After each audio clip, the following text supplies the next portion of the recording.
हमारे चैनल में खुश आमदीद। तो चलिए शुरू करते हैं आज की कहानी। तुम यहाँ पर क्या कर रही हो? क्या तुम्हें पता नहीं कि मर्दान खाने में आने की इजाजत औरतों को नहीं है? मानूर उस वक्त मर्दान खाने में झांक रही थी ताकि एक बार उसे उमर की एक झलक दिखाई दे। फिर अचानक ही वहां पर जुबैर आ गया, जो उसे देखकर हमेशा की तरह चिल्लाते हुए टोकने लगा। तुम्हें मैंने कितनी बार कहा है कि मेरे मामलात से दूर रहा करो, जल्दी से मेरे सामने से हटो। मानूर बेगम, मैं अच्छी तरह से जानता हूं कि आप किसके दीदार में यहां पर खड़ी हैं, मगर ये बात आपको मैं समझा देना चाहता हूं कि जिस शख्स का आप इंतजार बेसब्री से हर रोज यहां पर खड़े होकर करती हैं, वो इंसान किसी और के इंतजार में मसरूफ होता है। क्या मतलब है इस बात का? और तुम्हें ये किसने कहा? लो जी, मैं 24 घंटे उसके साथ ही रहता हूं और मुझे अच्छी तरह से पता है कि वो कहाँ जाता है, क्या करता है, किससे मिलता है, कब मिलता है। मुझे तुम्हारी बात पर यकीन नहीं है। तुम हमेशा से ही झूठ बोलते हो। ठीक है, ना करो यकीन, बाद में तुम्हारा अपना ही नुकसान होगा। मैं तो उमर पर हैरान होता हूं कि वो इतना शातिर कैसे हो सकता है। एक साथ 2 औरतों को उसने अपने पीछे लगाया हुआ है और दोनों को ही इस बात का शक नहीं होता कि वो उनके साथ धोखा कर रहा है। अपनी बकवास बंद करो और जल्दी से यहां से जाओ, मानूर ने दबी हुई आवाज में चीखते हुए कहा। चीखने चिल्लाने से हकीकत नहीं बदल जाएगी। चलो ठीक है, अगर तुमने मेरी बात नहीं मानी तो ना मानो।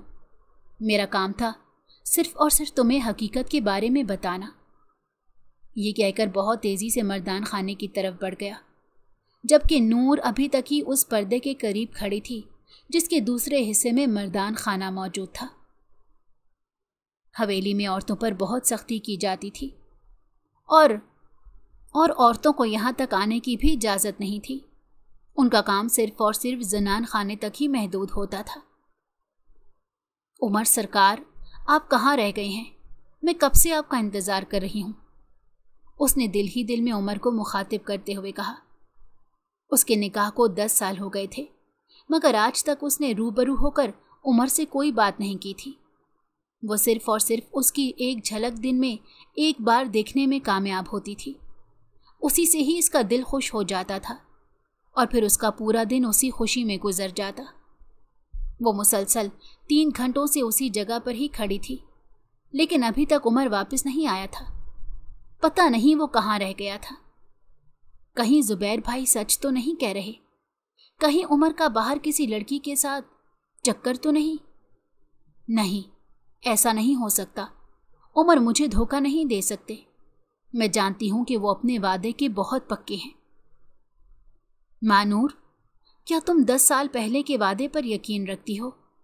अरे लोग तो एक लम्हा पहले किया हुआ वादा भूल जाते हैं और यूं बर्ताव करने लगते हैं जैसे उनका अपने महबूब के साथ कोई ताल्लुक ही ना हो। उसका दिमाग दोबारा से उसके दिल की मुखालफत करने लगा।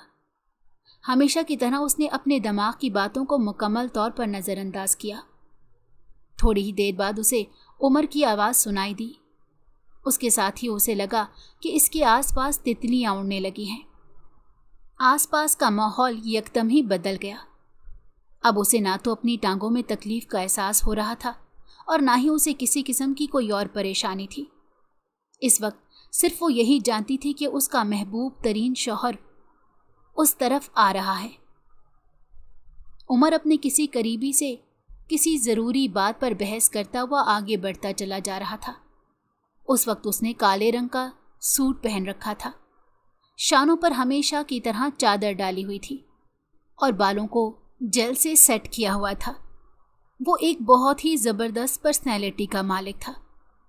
पता नहीं क्यों लड़कियां इस इंसान पर मरती होंगी और कितनी लड़कियों ने ट्राई करने की कोशिश की होगी। हमेशा की तरह उसके दिमाग में दोबारा से बुरे ख्यालात आने लगे। खैर, मुझे परेशान होने की ज़रूरत नहीं। वैसे भी ये इंसान मेरा मजाजी खुदा है और इसके साथ मेरा एक बहुत ही मजबूत ताल्लुक़ है। मुझे यकीन है कि ये कभी भी इस ताल्लुक़ को नहीं भूलेगा और ना ही नज़रअंदाज करेगा। जब उसका निकाह हुआ था तब उसकी उम्र 10 साल थी और अब वो 20 साल की हो चुकी थी। अब वो चाहती थी कि जल्द अज जल्द उसकी शादी उमर के साथ हो जाए।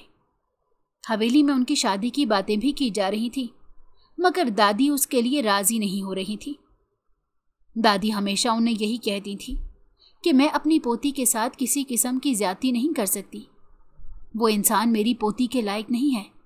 मैं नहीं चाहती कि मेरी पोती पूरी जिंदगी तकलीफ में गुजार दे। अपनी दादी की बात सुनकर उसका दिल खून के आंसू रोता था। वो तड़प उठती थी और दादी का हाथ पकड़ते हुए कहती थी कि खुदा के लिए इस तरह की बातें ना करें। उस इंसान से दूरी का एहसास मुझे बहुत तकलीफ देता है। मुझे यूं लगता है कि अगर मैं उससे दूर हो गई तो मैं सांस लेना छोड़ दूंगी। मुझसे मेरी सांसें मत छीनिए।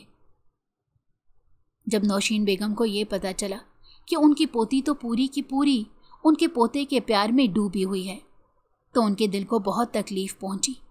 वो ऐसा नहीं चाहती थी, मगर उसमें उनकी पोती का कोई कसूर नहीं था।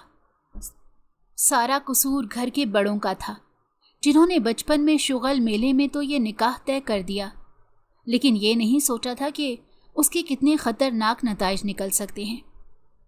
नौशीन बेगम जब भी उमर खान से इस बारे में बात करती तो वो मुस्कुराते हुए कह देता, मैंने तो ना पहले कभी आपके फैसले के खिलाफ जाने की कोशिश की है और ना ही अब कभी आपके फैसले के खिलाफ जाने की कोशिश करूंगा।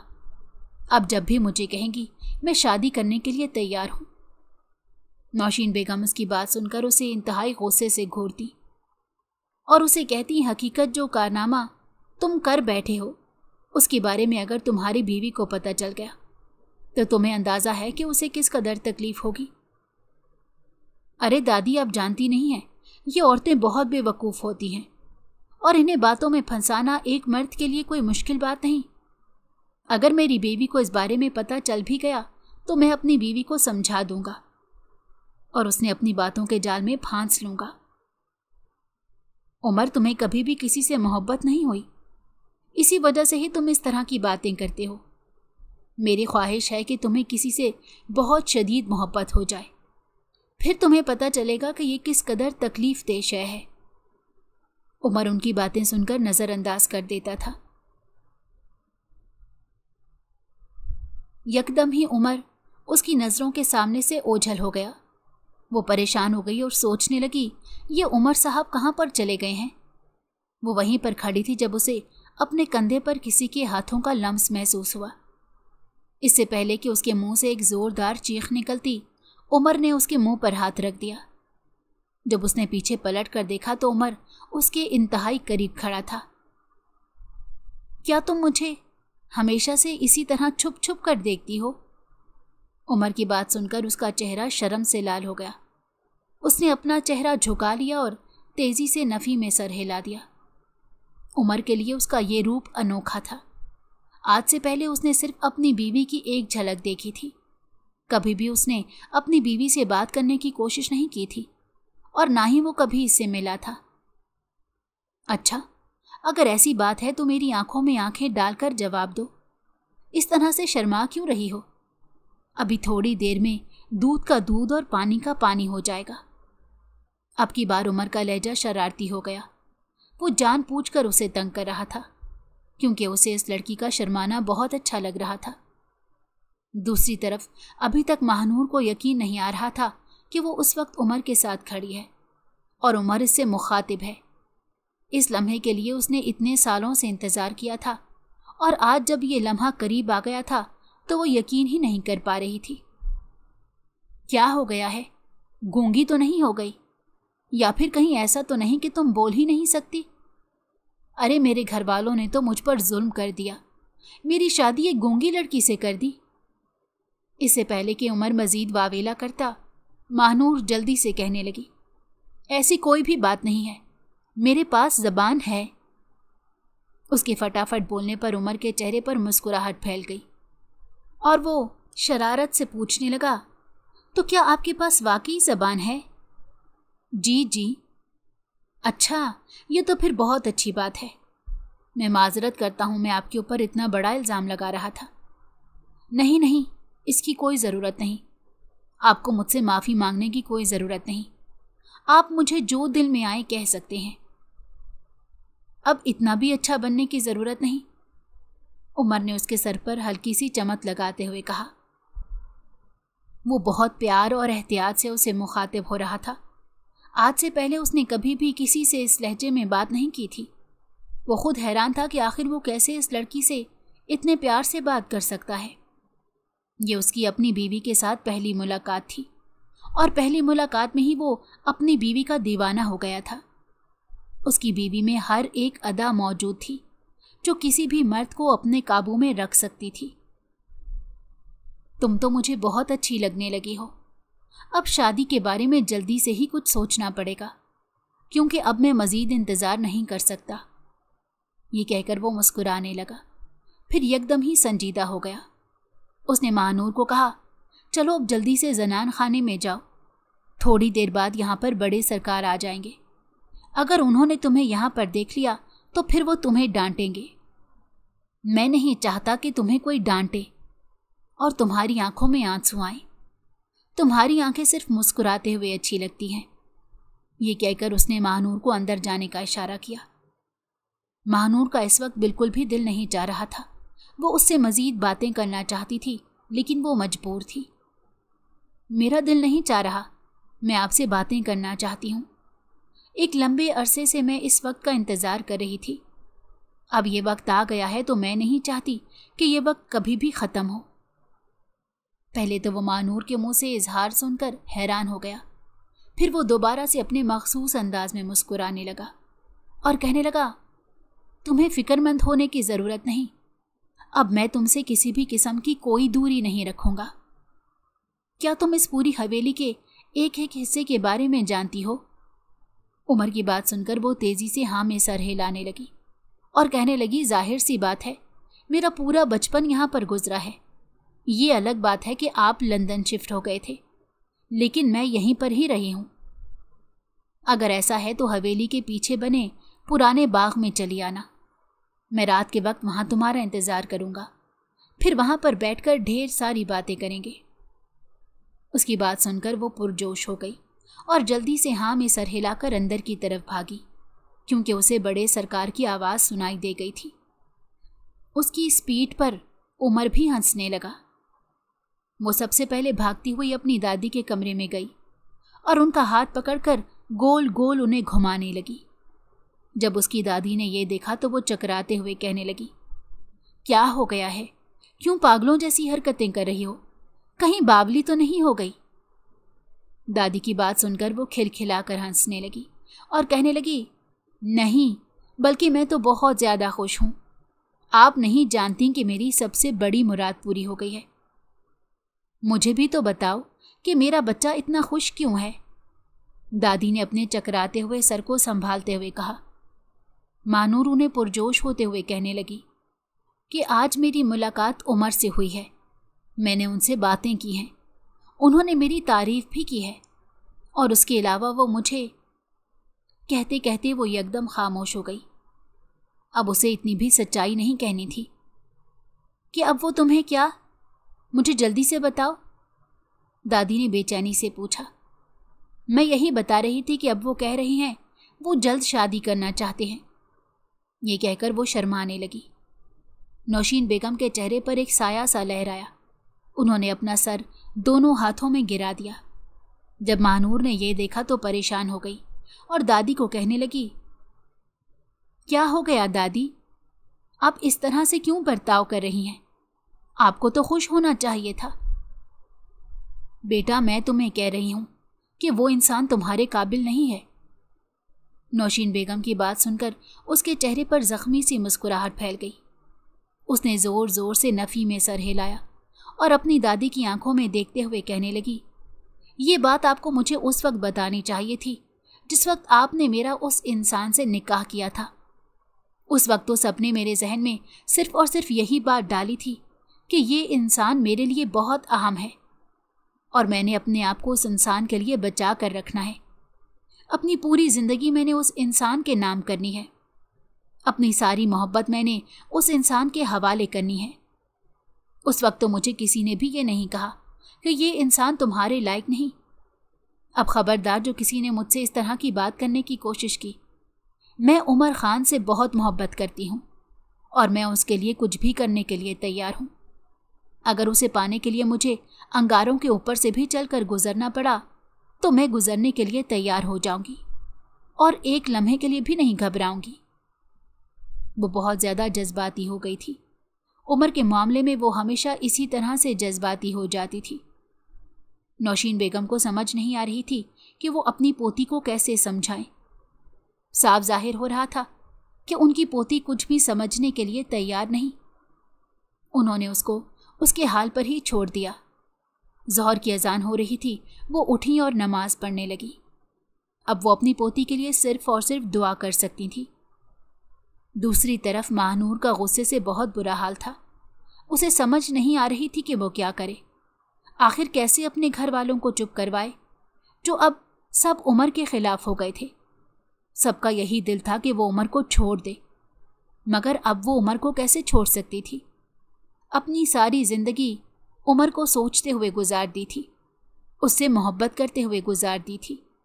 वो उससे अलग हो जाती तो वो कभी भी जिंदा नहीं रह सकती थी। वो बाज़ औक़ात हैरान होती थी कि उमर को सोचकर उसे इतनी खुशी मिलती है। जब इसे उसका साथ नसीब होगा तब वो खुशी के मारे पागल ही हो जाएगी।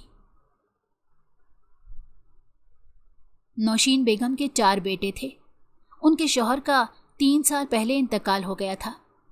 बड़े बेटे का नाम सरमत खान था, दूसरे बेटे का नाम जमालदीन था, तीसरे बेटे का नाम सुल्तान खान था और सबसे छोटा बेटा दिलावर खान। सब घुल मिलकर एक हवेली में ही रहते थे।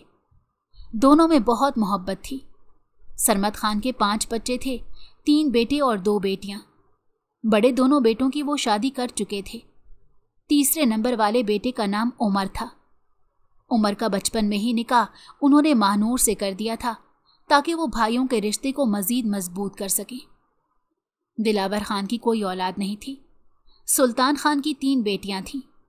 जमाल खान की सिर्फ और सिर्फ एक ही बेटी थी, महानूर खान। वो महानूर खान से बहुत मोहब्बत करते थे। उसकी हर ख्वाहिश मुंह से निकलने से पहले ही पूरी हो जाती थी। पूरी हवेली में सिर्फ और सिर्फ उसे ही फौकियत हासिल थी। सब बच्चे ये देखकर बहुत जलते थे और शायद इसी जलन का ही नतीजा निकला। महानूर जब 12 साल की थी तब उसके माँ बाप का एक हादसे में इंतकाल हो गया। फिर उसके बाद उसकी चच्ची ने उसकी तरबियत की। अब से वो अपनी दादी के साथ बहुत करीब थी। अपनी सारी बातें वो दादी को ही आकर बताती थी। उमर बचपन से ही अपनी मनमानी करने वाला था। वो किसी की कोई बात नहीं सुनता था। जब वो 15 साल का हुआ तो उसने अपने बाप को कह दिया कि वो बाहर जाकर तालीम हासिल करना चाहता है। उसकी बात सुनकर सरमत खान बहुत ज़्यादा परेशान हो गए। उन्होंने उमर को समझाने की कोशिश की कि वो अभी छोटा है, अभी वो उसे बाहर भेजने का रिस्क नहीं ले सकते। लेकिन उमर उनकी कोई भी बात सुनने के लिए तैयार नहीं था। वो बस किसी तरह से एक बार लंदन जाना चाहता था ताकि वहां पर जाकर वो अपनी मर्जी की जिंदगी गुजार सके। दिलावर खान की चूंकि कोई औलाद नहीं थी और वो भी यही चाहते थे कि अपनी बीवी के साथ दूसरे मुल्क में शिफ्ट हो जाएं, क्योंकि पाकिस्तान में रहना उन्हें शुरू से पसंद नहीं था। वो काफ़ी आज़ाद ख्याल के मालिक थे और गांव में उन्हें बहुत सी बातों की वजह से अपनी हुदूद के अंदर रहना पड़ता था। जब उन्होंने अपने भतीजे की ख्वाहिश के बारे में सुना तो उन्होंने सरमत खान को तसल्ली दी और कहने लगे कि मेरे होते हुए तुम्हें किसी चीज़ की फ़िक्र करने की ज़रूरत नहीं। मैं वैसे भी जवेरिया के साथ लंदन शिफ्ट होने का प्लान बना रहा था। तुम्हारे बेटे को मैं अपने साथ लेकर चला जाऊंगा। उसकी बहुत अच्छे तरीके से परवरिश करूंगा और उसे भटकने नहीं दूंगा। उमर की किस्मत अच्छी थी, इसी वजह से उसका काम आसान हो गया और वो दिलावर खान के साथ आसानी से लंदन आने में कामयाब हो गया। लंदन की ज़िंदगी उसे बहुत पसंद थी। वहाँ के सारे लोग आज़ाद ख्याल थे, अपनी मर्जी के मालिक थे, कोई रोक टोक नहीं थी। सबसे बड़ी बात तो ये थी कि यहाँ पर जहालत नहीं थी। सब लोग पढ़े लिखे थे, अपने हकूक़ के लिए आवाज़ उठाना जानते थे। उमर जब 12 साल का था तभी उसने चीज़ों पर गौर करना शुरू कर दिया था। और उसे पता चला था कि उसके गांव में बहुत सी ऐसी रस्में हैं जो कि जहालत की बुनियाद पर हैं। वो इस जहालत को ख़त्म करना चाहता था। जब भी वो अपने बाप से बात करता था तो सरमद खान उसे डांट कर खामोश करवा दिया करते और उसे कहते थे कि तुम्हें कुछ भी पता नहीं। जब उमर यहाँ पर आया तो जिस बात पर उसने सबसे पहले इख्तलाफ किया वो बात ये थी कि उसका निकाह छोटी सी उम्र में नहीं होना चाहिए था। वो 18 साल का हुआ तो उसने अपने बाप को साफ अल्फाज में कह दिया कि वो ये निकाह नहीं रखना चाहता, बल्कि ये निकाह तोड़ना चाहता है, क्योंकि उसकी अपनी बीवी के साथ किसी भी किस्म की दिली वाबस्तगी नहीं थी। उसने कभी अपनी बीवी से बात नहीं की थी, क्योंकि हवेली में किसी लड़की के पास भी कोई फ़ोन नहीं था। सरमद खान ने जब ये सुना तो उनका दिमाग गुस्से से घूम गया। उन्होंने उमर खान को साफ अल्फाज में कह दिया कि अगर उमर ने उनके खिलाफ जाने की कोशिश की तो वो उसे अपनी जायदाद से निकाल देंगे। उमर खान ने जब दिलावर से इस बारे में बात की तो दिलावर खान ने भी सरमद खान का साथ दिया। सब लोग ही महानूर की मोहब्बत के बारे में बहुत अच्छे तरीके से जानते थे। सबको पता था कि महानूर उमर पर अपनी जान लौटाती है और बेसब्री से उसकी वापसी का इंतज़ार कर रही है। नौशीन बेगम जब दिलावर खान को बताती थी कि महानूर रोज़ दिन गिनती है ताकि जल्द अज जल्द साल मुकम्मल हो जाएं और उमर लौटकर अपने वतन वापस आ जाए। दिलावर खान को जब ये पता चलता तो उनका दिल खून के आंसू रोता था। उमर खान के हालात देखकर उन्हें दुख होता था। उमर खान बिल्कुल भी महानूर के काबिल नहीं था। वो अब कुछ ज़्यादा ही लड़कियों की ज़ात में दिलचस्पी लेने लगा था। जब दिलावर खान को इस बारे में पता चला कि उसकी बहुत सारी गर्लफ्रेंड्स हैं तो उन्होंने उमर को बाज रखने की कोशिश की, लेकिन उमर खान अब इस ज़िंदगी का आदी हो गया था और उसका इस ज़िंदगी के बगैर गुजारा नहीं था। रात का वक्त था। सब लोग अपने अपने कमरों में मौजूद थे, जबकि महानूर बेचैनी से अपने कमरे में चक्कर काट रही थी। उसे समझ नहीं आ रहा था कि वो क्या करे, जाकर उससे बात करे या फिर अपने कमरे में ही बैठी रहे। उसे ये भी डर था कि कहीं ऐसा ना हो घर का कोई मर्द उसे उमर के साथ पकड़ ले। अगर ऐसा हो भी जाता है तो मैं कौन सा कोई गुनाह कर रही हूँ, वो मेरे शौहर हैं और मैं उनसे बात कर सकती हूँ। उसने अपने आप को तसल्ली दी और फिर जल्दी से अरीबा के पास चली गई। अरीबा उसके चचा की बेटी थी। उसने जब अरीबा को इस बारे में बताया तो अरीबा का मुंह हैरत से खुला का खुला रह गया। अरीबा उसे कहने लगी, ऐसा कैसे हो सकता है? उमर भाई ने तो साफ अल्फाज में कह दिया था कि वो तुमसे शादी नहीं करना चाहते, बल्कि वो किसी और लड़की को पसंद करते हैं। मानूर को लगा कि उसके कदमों के नीचे से ज़मीन निकल गई है। उसने बेयकीनी से अरीबा के चेहरे की तरफ देखा। अरीबा एक ऐसी लड़की थी जो हर बात मुंह पर कह देती थी और कुछ भी कहने से हिचकिचाती नहीं थी। वो बहुत ही मुंह फट थी। अभी भी उसने साफ अल्फाज में महानूर को उसकी औकात याद दिला दी थी। महानूर ने तेजी से नफ़ी में सर हिलाया और उससे कहने लगी, ऐसा नहीं हो सकता, तुम्हें किसी किस्म की कोई गलत फहमी होगी। अरीबा ने कहा, मुझे कोई भी गलत फहमी नहीं हुई, बल्कि मैंने दादी और चच्ची जान को बात करते हुए सुना था। दादी जान बहुत परेशान नजर आ रही थी और वो ये भी कह रही थी कि तुम उमर से बहुत मोहब्बत करती हो, तुम्हारा उमर के बगैर गुजारा नहीं है। मैं खुद उमर से जाकर बात करूंगी। उसने जल्दी से काली चादर उठाई। उसकी आंखें इस वक्त आंसुओं से भीगी हुई थी। उसे समझ नहीं आ रहा था कि वो क्या करे। शदीद तकलीफ का एहसास था जो उसे बेचैन कर रहा था। जब वो वहां पर पहुंची तो उमर पहले से ही बैठा हुआ था। उसे देखकर वो अपनी जगह से उठ खड़ा हुआ। उसके लबों पर मुस्कुराहट फैल गई। वो छोटे छोटे कदम उठाता महानूर के पास आया और उसके करीब रुकते हुए कहने लगा, तुम्हें पता भी है कि मैं कितनी देर से तुम्हारा इस सर्दी में इंतज़ार कर रहा हूं। मैं आपसे दो टोक अंदाज में बात करना चाहती हूँ। मेरी बात का साफ साफ जवाब दीजिएगा। मुझे कोई भी झूठी तसल्ली देने की ज़रूरत नहीं है और ना ही मुझे किसी किस्म का दलासा देने की ज़रूरत है। महानूर का लहजा देखकर उसे शिद्दत से कुछ गलत होने का एहसास हुआ। उसने अपने आप पर काबू पाया। वो बहुत शातिर इंसान था। वो इतनी आसानी से किसी के काबू में नहीं आता था। वो ये बात बहुत अच्छे तरीके से जानता था कि महानूर उससे बहुत मोहब्बत करती है और चाहे कुछ भी हो जाए वो उससे दूर नहीं रह सकती। उसने महानूर को उसके मुताबिक ही डील करना था। क्या आपने दादी जान को ये बात कही थी कि आप मुझसे शादी नहीं करना चाहते? उसने एक गहरी सांस ली। वो सोच रहा था कि पता नहीं कौन सा बहुत बड़ा मसला हो गया। महानूर की बात सुनकर उसे थोड़ी सी तसल्ली मिली। उसने महानूर को बाजू से पकड़ा और उसे सामने खड़ा करते हुए कहा, क्या तुम्हें लगता है कि मैं कभी दादी जान से ऐसी बात कर सकता हूं? नहीं, बिल्कुल भी नहीं। मैं तुम जैसी लड़की को कभी भी नहीं खो सकता। मैं नहीं जानता कि तुम्हें यह बात किसने बताई है, मगर मैं ये बात यकीन से कह सकता हूं कि जिसने भी ये कहा है उसका मकसद सिर्फ और सिर्फ तुम्हारे दिल में मेरे लिए नफरत पैदा करना है। मैं हैरान हो रहा हूं कि पिछले 10 साल तक तुमने मेरा इंतजार किया और मुझ पर किसी किस्म का शक नहीं किया, और अब जब मैं तुम्हारे पास चला आया हूं तो तुम मुझ पर कैसे शक कर सकती हो? वो जज्बाती हो रहा था और महानूर को भी जज्बाती कर रहा था। मैं शक नहीं कर रही, बल्कि मैं खौफजदा हूं। मैं आपको खोना नहीं चाहती। आप नहीं जानते कि मैं आपसे किस कदर मोहब्बत करती हूं, और आपको पाना ही मेरी जिंदगी का वाहिद मकसद है। मैं तुम्हें कभी भी खुद से दूर नहीं करूंगा और ना ही कभी तुम्हें खुद से अलग करने की कोशिश करूंगा। ये मेरा तुम्हारे साथ वादा है। तुम मेरी पहली बीवी हो और हमेशा ही मेरी बीवी बनकर रहोगी। उसने महानूर को तसल्ली देते हुए कहा। महानूर उसके साथ ही बैठ गई। वो दोनों आपस में बातें करने लगे। महानूर के दिल में जितनी भी गलत फहमियाँ थीं, वो सारी गलत फहमियाँ उस इंसान ने दूर कर दी थी। महानूर आंखें बंद किए उस इंसान पर यकीन कर रही थी।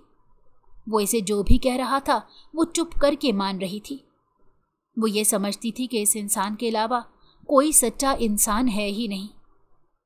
वो लोग जिसके साथ उसने अपनी जिंदगी के 20 साल गुजारे थे, उसे वो सब लोग झूठे लग रहे थे।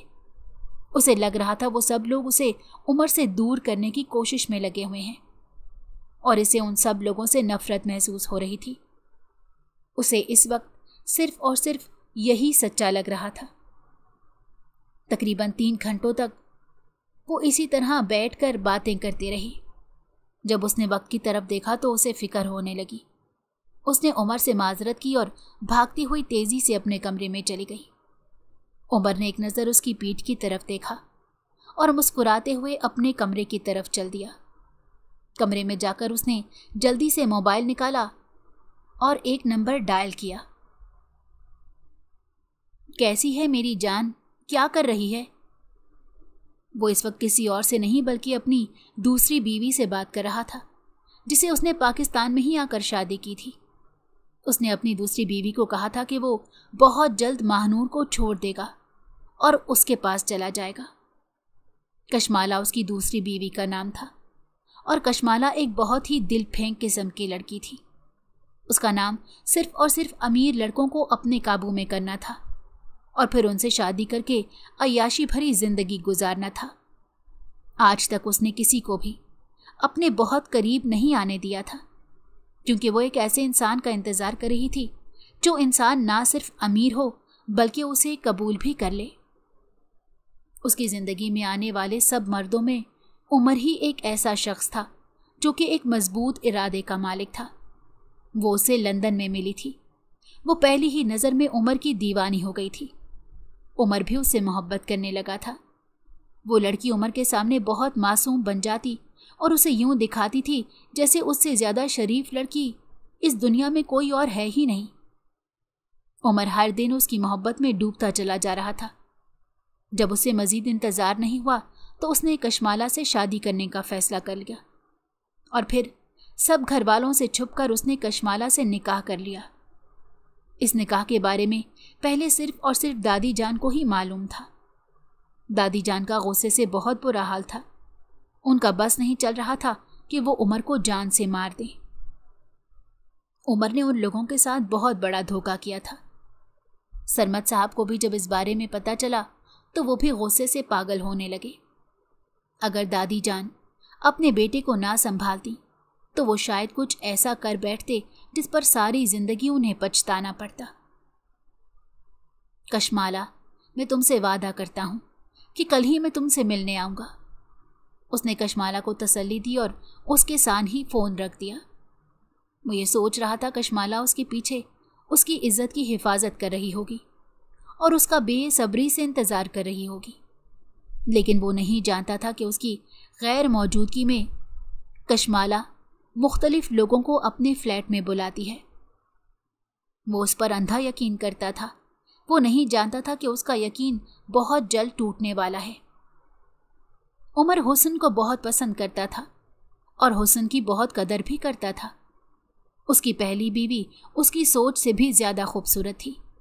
वो कम उम्र भी थी और बहुत प्यारी भी थी। इसी वजह से वो बहुत जल्द उसकी तरफ माइल होने लगा। उसने जब दादी जान से शादी की बात की तो नौशीन बेगम ने उसे साफ अल्फाज में कह दिया कि मैं तुम्हारी महानूर के साथ शादी नहीं करूंगी। तुम इस लायक नहीं हो कि तुम्हें वो मासूम लड़की मिले। अम्मा, आप ये बात भूल रही हैं कि मेरा उससे निकाह हो चुका है और वो इस वक्त मेरी दस्तरस में मौजूद है। अगर मैं चाहूं तो उससे शादी किए बगैर ही उस पर अपना हक साबित कर सकता हूं और कोई भी मुझे रोक नहीं पाएगा। मगर मैं सिर्फ और सिर्फ आप लोगों का लिहाज कर रहा हूं और आप लोगों की इज्जत की फिक्र कर रहा हूं। बेहतर यही है कि आप सब लोग भी खुशी से मेरी बात मान जाएं। तुम जानते भी हो कि अगर महानूर को इस बारे में पता चला तो उसे कितनी तकलीफ होगी। उसकी दादी ने उसकी आंखों में देखते हुए कहा, उसको इस बारे में कोई नहीं बताएगा और ना ही उसे कभी इस बारे में पता चलेगा।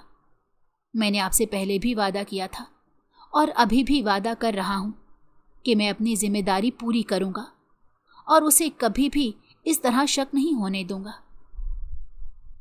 तुम ऐसा कैसे करोगे? तुम कैसे दो बीवियां एक साथ संभालोगे?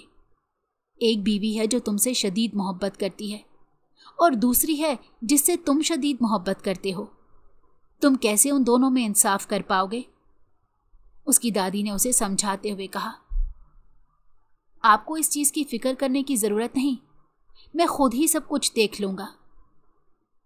अगले दिन वो कशमाला से मिलने चला गया। उसके साथ थोड़ा सा वक्त गुजारने के बाद ही उसे बोरियत होने लगी। न जाने क्यों उसे कशमाला के साथ अब वो खुशी महसूस नहीं हो रही थी जो खुशी उसे पहले महसूस होती थी। एक अजीब सी दीवार थी जो उन दोनों के दरमियान कायम हो गई थी, शायद जिसकी वजह ये थी कि कशमाला अब पहले की तरह उसे मोहब्बत का इजहार नहीं करती थी और ना ही उमर को वो पहले की तरह अहमियत देती थी। उमर को यूं महसूस हो रहा था जैसे इस वक्त वो किसी अजनबी औरत के साथ बैठा हुआ है।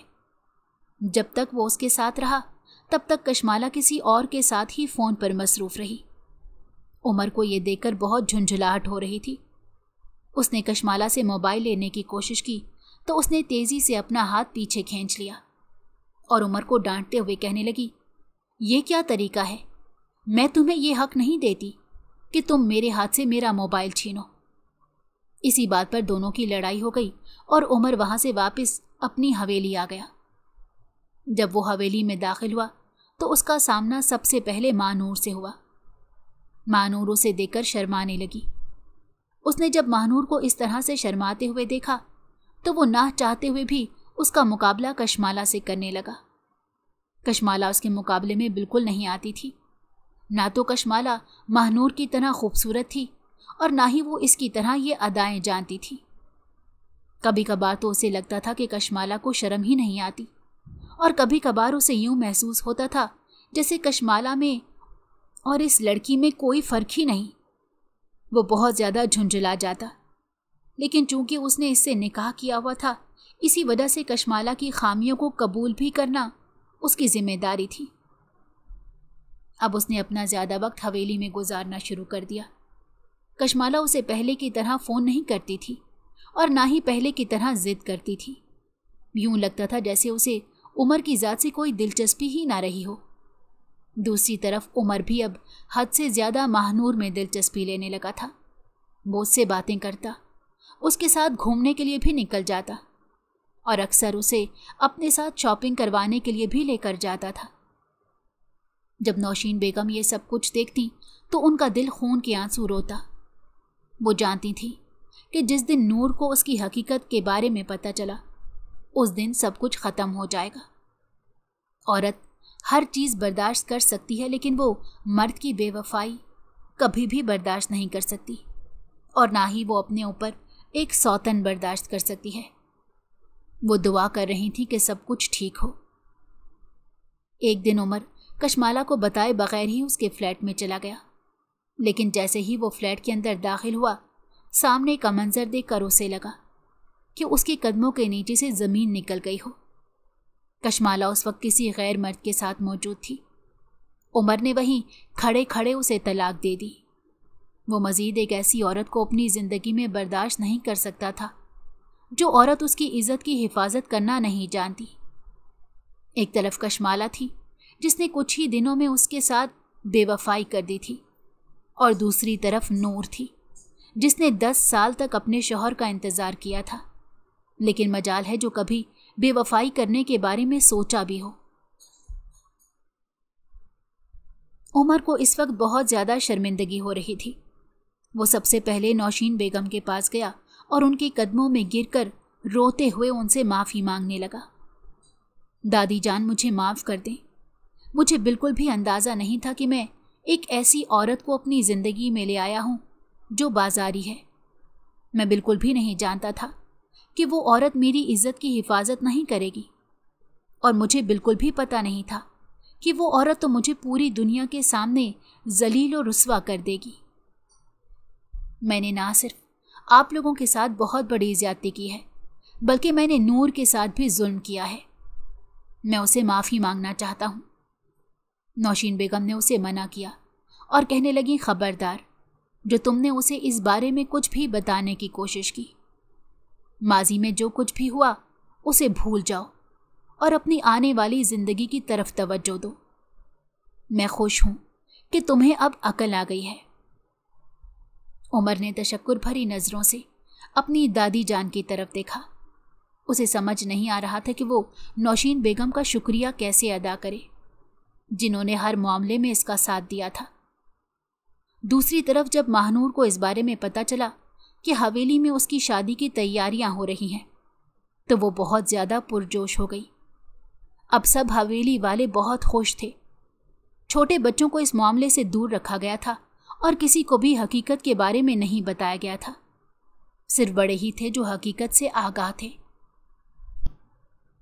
जुबैर, जो दिल ही दिल में नूर को पसंद करता था, जब उसने नूर को इस शादी के लिए पुरजोश देखा तो वो भी ये बात अपने दिल में ही दबा गया। वो नहीं चाहता था कि उसके महबूब को तकलीफ पहुंचे।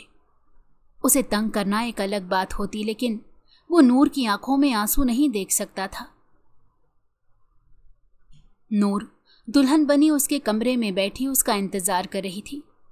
उमर मुस्कुराते हुए कमरे के अंदर दाखिल हुआ। नूर को देखकर उसने शुक्र अदा किया। वो नूर को कहने लगा, तुम्हें हासिल करने के बाद मुझे यूं लग रहा है जैसे मुझे मेरी खुशियां मिल गई हों। रुको, पहले मुझे नमाज अदा करने दो और अपने रब का शुक्रिया अदा करने दो, जिसने मुझे एक बहुत बड़े नुकसान से बचा लिया और मेरे नसीब में एक बहुत ही अच्छा अजर लिख दिया। ये कहकर वो नमाज अदा करने लगा। वो मुस्कुराते हुए उसके चेहरे को देख रही थी। मानूर उसके बारे में सब कुछ जानती थी। उसे ये भी पता था कि उसने एक शादी कर रखी है, लेकिन उसे अपनी मोहब्बत पर यकीन था। वो अपनी दुआओं पर यकीन रखती थी। वो जानती थी कि ये इंसान सिर्फ और सिर्फ उसके हिस्से में ही आएगा। उसने उमर को बाद में इस बारे में नहीं बताया कि उसे हकीकत का इल्म था। वो चाहती थी कि उमर सारी जिंदगी उसी डर के साथ ही गुजारे कि कहीं ऐसा ना हो महानूर को इस बारे में पता चल जाए। 1 साल बाद अल्लाह ताला ने उनको एक चांद से बेटे से नवाजा और उनकी ज़िंदगी खुशियों से भर गई। अगर आपको हमारी कहानी पसंद आई हो तो हमारे चैनल को लाइक करें और सब्सक्राइब कर दें। बेल नोटिफिकेशन को भी ऑन कर दें ताकि हमारी आने वाली हर मज़ेदार कहानी आपको वक्त पर मिलती रहे।